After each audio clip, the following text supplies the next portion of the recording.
And Brian, of course. All right, I see a little YouTube notification up there, so I guess that means we're up and running. Well, good.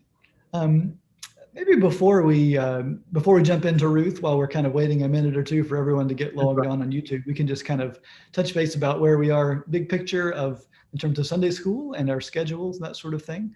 We are almost to the end of Ruth. We're up to the last chapter today. So this week and next week, we're going to finish up the book of Ruth. And then the following weekend, the 30th, is a Memorial Day weekend. And so we're not going to meet that week. And we've been talking with the deacons this past week at our deacons meeting. We talked about the summer and what we want to do with Sunday school this summer, and sort of this question we've been wrestling with for a long time about in-person, virtual, some combination. And historically, we've taken a little break from Sunday school in the summer as people are traveling a bit more.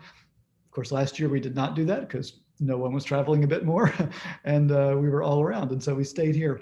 But what we decided with the deacons was that rather than continue this Bible study in this form over the summer, we might use that time to do some more in-person fellowship type things at the church before the worship service, perhaps some coffee outside in the hour leading up to the service, and things like that. As more and more of us are getting comfortable to come back to church, and we just haven't been together and haven't seen each other for a long time, we decided that this summer might be a good time to really emphasize that aspect of our life together as a congregation and emphasize that social fellowship, reconnecting. So this summer, we are going to take a break from the Sunday school hour that we're doing here. And so for June, July, August, we'll plan to have several different kinds of social things, and we'll put more details about that in the newsletter. But we'll take a break from this Sunday school and then begin this back up again at the end of August or so. But by then we'll have a better idea of where we are in terms of being in person, being virtual, some hybrid option. We have a little time to figure that out before August, and who knows where we might be by then. But for now, this week and next, we will continue with Ruth, and then we will take a break. Does that make sense? The deacons who are signed up for June and July are free. That's right. That's right. Yes, the deacons were going to help with this study in June and July, and then we decided, you know what? I think a better plan would be for the deacons to help us in our reconnecting and getting back together in person, outside in the fellowship hall, depending on the weather and that sort of thing. But yeah, Val, did I mention anything, and did I miss anything in that, or anything else to add to that? I don't think so. That sounds like all of it. Okay. Well, good. All right, well, welcome to those that are here on Zoom that we can see on the screen, and to those that are on YouTube. As always, please do comment in the comments there, and we'll try to bring those into the conversation too. Today we're continuing with Ruth. As you recall, last week we saw Ruth taking some bold steps to go to the threshing floor and meet Boaz there, and sort of taking matters into her own hands. And the interaction seemed to go well, and he said he seemed to be indicating that he would marry her, but there was this thing in the way. There's this one other person, this relative that might be closer as a next of kin, that may have some right to get involved here. And that's where our story picks up today. Is in some ways it's sort of an arcane legal kind of question that seems very distant to us because we don't have this system. And yet I think it's important to kind of walk through that and see what that looks like. Since that can be a little dry and boring at times, I thought I would start, before we even turn to Ruth, let's look somewhere even more exciting and turn to Leviticus, because that's going to be a much more exciting place for us to start. Leviticus gets a bad rap. We sometimes don't always find the most exciting things there, but I do want to read a few verses from Leviticus. Just to kind of get some context for what is this story even talking about? All this stuff about redemption. So we're in Leviticus 25 here. We're not going to read all of it because it is Leviticus. Joking aside, it is kind of dry to read sometimes. But there's a long list of rules here about the law of how we deal with property. This chapter goes into Sabbath years, sabbatical years. So every 7th year, you give the land a rest. And then the year of Jubilee, where every 7 years, so the 49th year, everything takes a break. There's this grand reset of property going back to original property owners and slaves being set free, and just this whole reordering of society. Don't need to get into all that today, but I think part of the point of that here, we see in verses 23 and 24. And I think can you all see this? Is that showing up on your screen? Okay, good. Where it says, the land shall not be sold in perpetuity, for the land is mine. With me, you are but aliens and tenants. So that's kind of this overarching point of all of this is, okay, you've got your property and you're buying and selling all these things, but ultimately all the land belongs to God. And we are aliens and tenants. We're here for a while, but it all belongs to God and goes back to God. And then it goes into these detailed rules about how this works in practical ways. And we hear a lot about redemption. Throughout the land you hold, you shall provide for redemption of the land. And basically we get several different options here for what we do in times of impoverishment and hard circumstances, where you can sell the property, but if you sell your property out of desperation to survive, someone else from your family has the right to redeem it, to buy it back, to keep it in the family, to sort of protect family property rights and family marriage lines, that sort of thing as well. So we see things like this in 25. If any one of your kin falls into difficulty and sells a piece of property, then the next of kin shall come and redeem what the relative has sold. And it goes in several different examples there. So I think that's probably enough Leviticus to get us started. But I wanted to put that there because that's sort of in the background. There's this idea of redemption. Redemption is a word that we think of in church as sort of salvation, redemption, in this sort of grand scheme. But here, redemption is a very practical, secular kind of concept of, if you have to sell off your land to survive in a hard season, someone else in your family has the right to redeem that land, to buy it back and keep it in the family. So that's sort of what's going on in the background here as we look at Ruth. So I want us to kind of look at our story today, and then maybe we can talk a little bit about this concept of redemption in a secular context, and see if there is also something going on here in this book about a different kind of redemption that's being hinted at, or an analogy being made here, because we do like that word redemption. Okay, let's read some of Ruth chapter 4. Did the right page come up? Can you all see Ruth? Okay, sorry, it didn't come up on my screen. Here we go. Would someone like to read the first 6 verses for us, this first paragraph, and then we'll start to talk about it? Whoever would like to, please go ahead and just unmute and start reading. Thank you.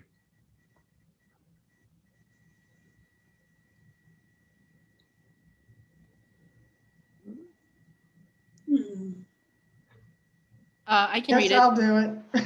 Oh. Who else? Were you going to do it, Val? Go ahead, Jackie. Thank you. Are you sure? No sooner had Boaz gone up to the gate and sat down there than the next of kin, of whom Boaz had spoken, came passing by. So Boaz said, "Come over, friend, sit down here." And he went over and sat down. Then Boaz took 10 men of the elders of the city and said, "Sit down here." So they sat down. He then said to the next of kin, "Naomi, who has come back from the country of Moab, is selling the parcel of land that belonged to her kinsman Elimelech. So I thought I would tell you of it and say, buy it in the presence of those sitting here and in the presence of the elders of my people. If you will redeem it, redeem it. But if you will not, tell me so that I may know. For there is no one prior to you to redeem it, and I come after you." So he said, "I will redeem it." Then Boaz said, "The day you acquire the field from the hand of Naomi, you are also acquiring Ruth the Moabite, the widow of the dead man, to maintain the dead man's name on his inheritance." At this, the next of kin said, "I cannot redeem it for myself without damaging my own inheritance. Take my right of redemption yourself, for I cannot redeem it."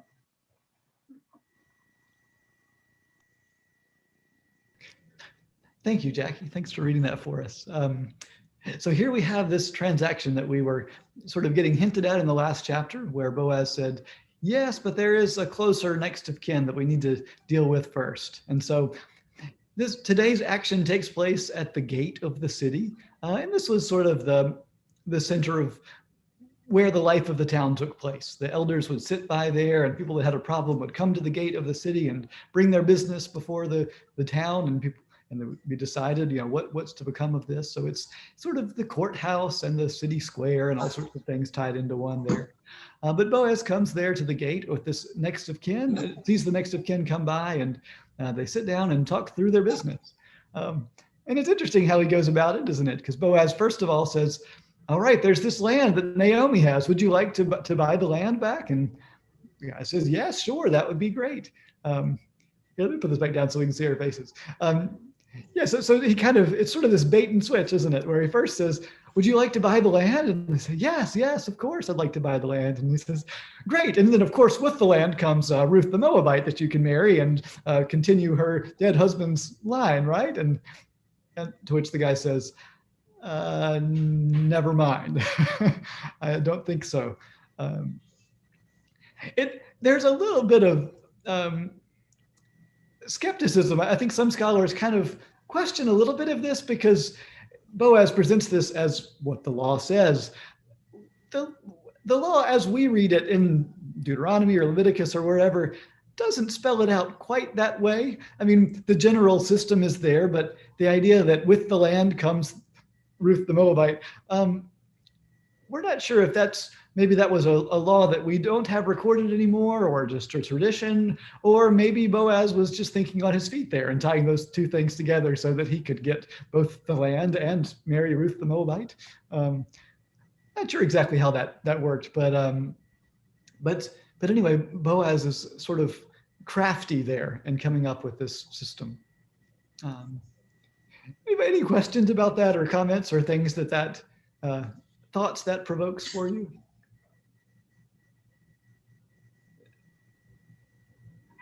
Okay. And a couple of weeks ago, the way that Naomi kind of wiggling things along for Ruth makes me think of the scenes from Fiddler on the Roof where the girls are singing about the matchmaker making them a match.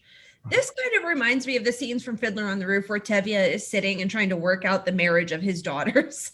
Like this, all of Ruth just kind of brings me the type of humor in these situations that exists in Fiddler on the Roof. I just imagine the whole thing playing out that way. Yeah. Yeah, I think there's a lot of story value to this. Part of this is feels kind of distant to us, but for people that lived in that culture, you see how this is just a great story. It's a fun, there would be things that you laugh about as they go through. And, last week we saw the things where people would go, ooh, about as they were going to the threshing floor and all that. And today there's some humor as you watch these different things unfolding. And I think that is part of what these stories are, is that they were great stories to tell. And so I think that's the same way that we might sort of laugh along with the Fiddler on the Roof and all of these things. Before we're going to continue reading the story in a second and see a little bit more of the process of how this all plays out and what the decisions are and all that. But is there anything to this? Is this just process stuff? Is it just legalities of having to check the boxes and go through the rules? Does that matter to us? Is this just stuff that we have to deal with, or do those kinds of rules matter? We have a different set of rules that we follow, different sets of procedures and process. So maybe my question is that kind of process stuff just a nuisance we have to deal with, or is there some kind of deeper value to it? I think. Yeah, that's an interesting question. And it reminds me of for the book club that I'm in, some months ago, we read this book from this Albanian author, and it was about this tradition, this ancient tradition, which apparently is still going on, where, like if one family's firstborn son, accidentally kills off the firstborn son of the other family, they have to just kind of, to make things fair, they have to continually kill off the firstborn, all the way and it's, reading it from the outside, you think like, that's crazy, right? And then so apparently it was told from the perspective of a son who essentially inherited this responsibility. And like, if you're on the outside, like me, you would think, well, why don't you just leave your village, and then don't do this, live your life, right? Don't worry about having to kill somebody because you're trying to end some century-old feud. But I guess if you're in it, then it's important, and for some good reasons, right? Because that's your culture and that's your identity and that's your life. So it's an interesting question. That we are born into these broader systems of obligations, and some of those we inherit. I think there are other cultures and other countries that have these sets of rules that they follow much more closer, don't you think, than in the US? I mean, and there may be some families and some religions in the US that follow them even closer, but I feel like Elizabeth, you read about them often, but I don't feel like we follow those kind of rules as strictly. Yeah, we definitely have different kinds of rules than these, right? These feels very distant and kind of strange to us. But I suppose part of it is that it is a different culture. And so we see it, as kind of both of you are saying, from the outside, we see it differently than when you're enmeshed in it. And I suppose we have our own customs and traditions that probably seem strange to those coming from outside the US or outside the Baptist church or whatever particular culture we're talking about, that you come in and go, you have to do what? What's this? And you have a quarterly business meeting where you approve your bylaws revisions and whatever kinds of things, or different customs that we have about how marriage works or anything, like different sorts of things. We have some unspoken and some spoken kinds of customs that we follow. Yeah. I guess I'm wondering if is there some value in that? Is it significant that Boaz doesn't just do what he needs to do, but that he does go through the motions here, that he does go see the elders, that he sits down with the next of kin and makes sure that all the procedures are followed. It seems that that's here to present him as a good person. And I heard someone talking once about all these rules in Leviticus and all those sorts of things that seem a bit much sometimes, or seem trivial and random. And yet part of what it does is it's showing that the way we have our life together, the details matter, and all the small decisions that we make are significant. And I think that's true for these laws. It's true for the church policies and procedures, of which we have many.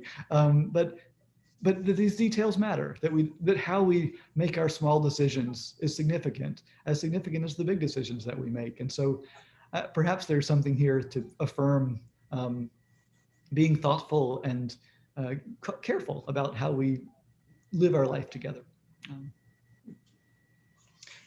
I'm thinking about risk. Am I on?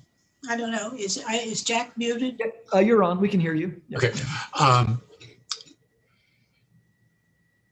In a way, he's legitimizing what he hopes to do with Ruth.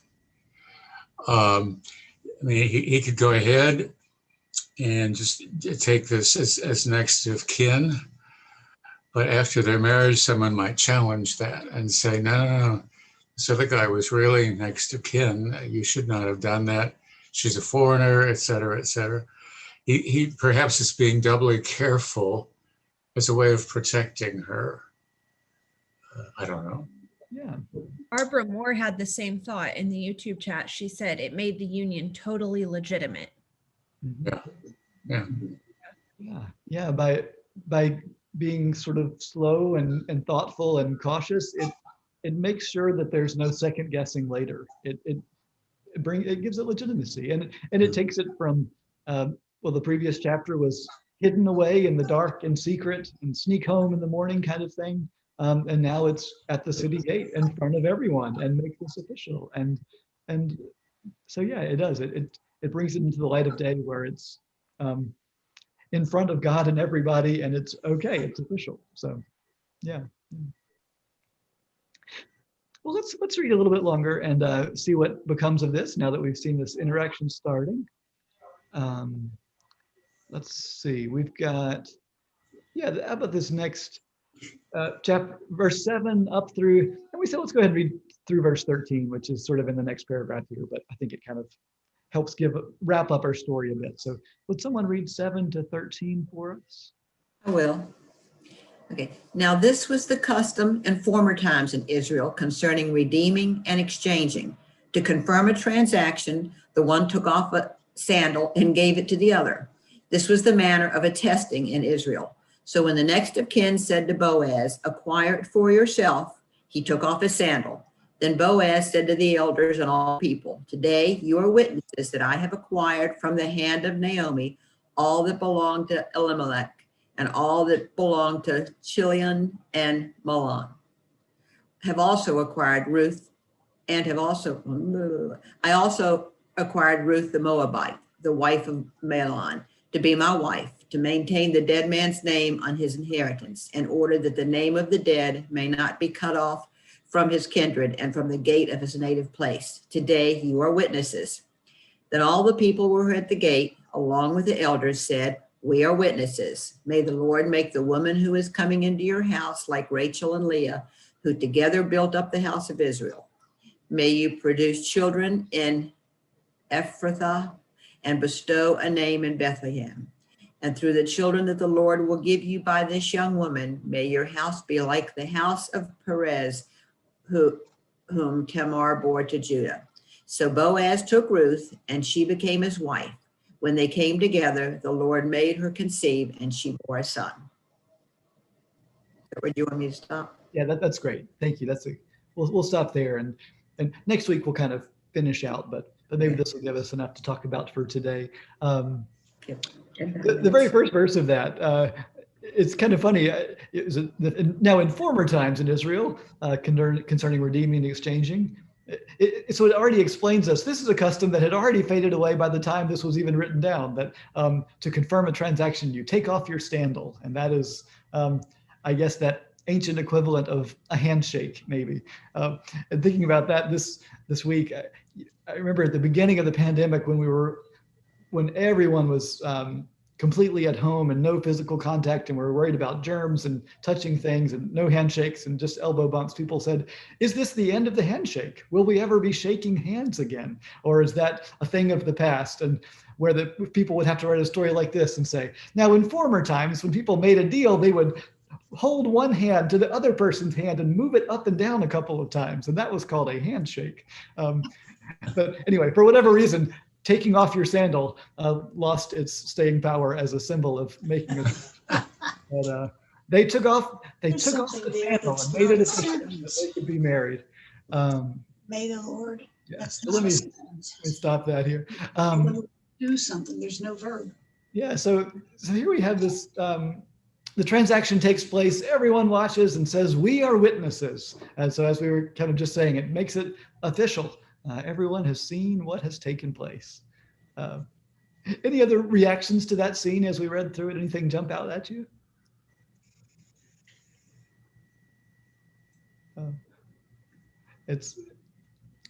Yeah. Let me just put it back up again. Sorry, I like to see our faces, but it's also nice to be able to have the text to look at. So I'm going to pop it back up again. And so it really, Boaz does make it official, explaining exactly what happened, and going back to the genealogy again of Naomi and her husband and her sons, and explaining all of what has happened here. And then we get some connections, and so it says, we've witnessed this transaction. This is official. And it's interesting that all the people at the gate, along with the elders, they say we are witnesses. But then it progresses from there, from witnessing this sort of legal encounter into a blessing. May the Lord make the woman who coming into your house like Rachel and Leah, who built up the house of Israel. May you produce children. And so we have this transition from just sort of witnessing what has taken place to then blessing her and hoping for the future there, while also connecting to the past. So we hear about Rachel and Leah and Perez and Tamar and Judah. So we get some of these names from the past to explain a little bit of this. Val and I were chatting about this before we started this part of the passage. And Val, do you want to jump in there and tell a little bit about that? Yeah. Well, I was telling Will, I went and I visited my parents this weekend, and as one does when you are a pastor and your parent is a pastor, we just sat around and talked about Bible studies that we're leading right now. And my dad brought up this idea of the reversal that's happening here, in that some of these women who are named, Rachel and Leah, and when you think back before that to the marriage of Isaac and Rebekah, what happens in these passages is that a man goes into a different land and he finds a woman at a well, which is a place associated with women. Women go and draw water. And then that man brings that woman back to the promised land, to Israel, and he marries her and they have children. And this happens for Isaac. Isaac doesn't do it himself. Isaac has a representative that goes back and brings Rebecca back for him. When Jacob then flees from Esau, he goes and he sits at a well and he finds Rachel, and he ends up with Rachel and Leah as his wives, and he brings them back. And then this happens again with Moses. Moses flees from Egypt. He goes and he sits at a well and he meets his wife Zipporah, and Zipporah ends up going back to Egypt with him and becoming a part of this line of the people of Israel. And so this is kind of a reversal of all of that. Instead of a man going into a women-dominated space at the well, and instead of it being the man going into a foreign nation, Ruth is going into a foreign nation, and she's going to the threshing floor, which is a male-dominated space. And she's bringing back a husband for herself and finding a way to do this. And it's this, the language that scholars use for this is that it's a type scene. And when you say something is a type scene, it's something that happens repeatedly throughout scripture. Robert Alter talks about this in his book, The Art of Biblical Narrative. And he points out this reversal in the book of Ruth. And it's one of those things that it's a really creative way to tell a story, because you just have a certain expectation of how things get done. A man meets a woman at a well. But in this case, you're flipping it on its head, and it's a fun, creative way to tell a story. But then at the end of it, you have this blessing, may your house be like the house of Perez, whom Tamar bore to Judah.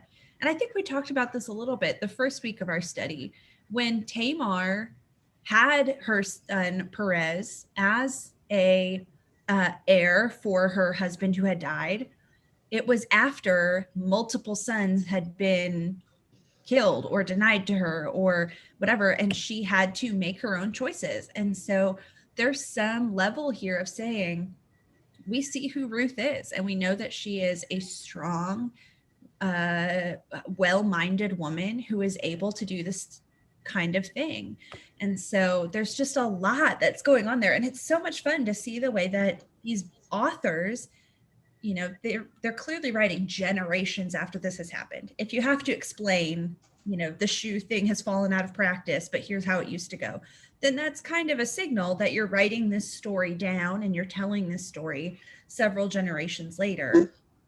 And they had this awareness to stop and say, we have these other stories that do this thing, so we're going to do this thing. And it's just a really fun way of looking at how creative these authors were to be able to write these down for us. Oh, that's an interesting work. Are there any thoughts on that, on the way that this is connected to other parts of scripture, or thoughts that brings up for you?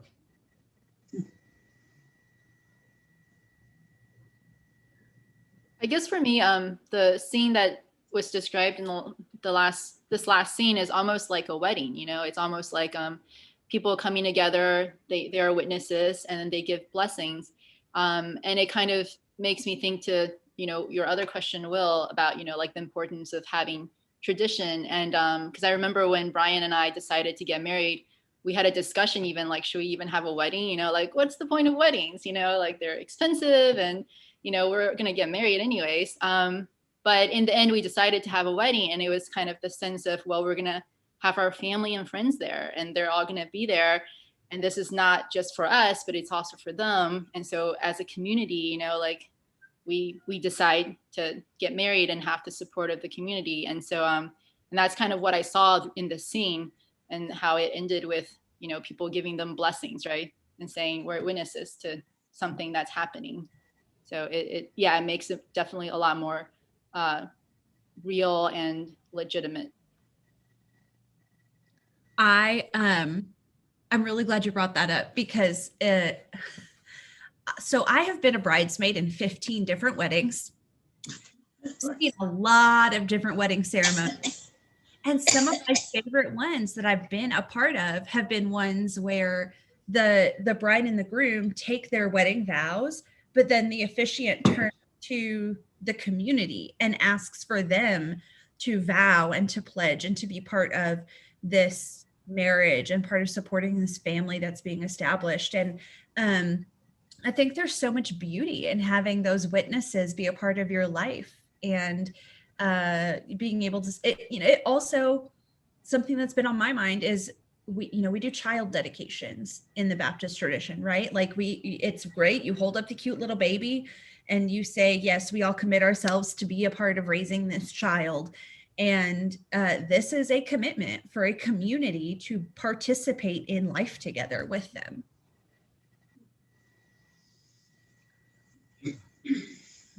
Those are both great examples, or good parallels to this communal blessing that's happening here, where there is you sense the strong sense of community here that Ruth is really being integrated into, that she's still called Ruth the Moabite. It's still acknowledging that she was this outsider, and yet she is becoming an insider in her own way here. And they are married at the end of this.